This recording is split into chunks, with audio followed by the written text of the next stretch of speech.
স্বাধীনতা দিৱস। আজি স্বাধীনতা দিৱসৰ প্ৰাকক্ষণত তিৰংগা পতাকাই মুখৰিত হৈ আছে সমগ্ৰ দেশ। প্ৰতিজন ভাৰতীয়ৰ অন্তৰে অন্তৰে আছে তেওঁলোকৰ বীৰত্বৰ জয়গান। যিসকল শ্বহীদৰ তেজেৰে ৰক্তাক্ত জননীৰ বুকুত প্ৰস্ফুটিত ফুলৰ সুবাস পাইছোঁ, সেইসকল শ্বহীদৰ প্ৰতি মোৰ শত সহস্ৰ অশ্ৰু অঞ্জলি।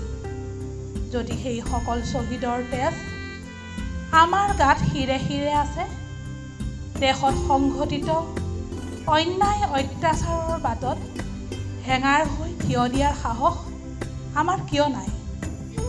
কোনো এক অপশক্তিয়ে হাত দুখন বান্ধি থোৱাৰ উপক্ৰম হয় মাথো।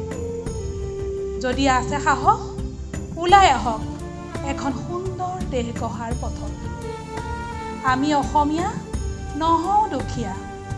আহক সকলোৱে হাতত হাত থৈ কওঁ সাহসেৰে, বন্দে মাতৰম, বন্দে মাতৰম, জয় আই অসম।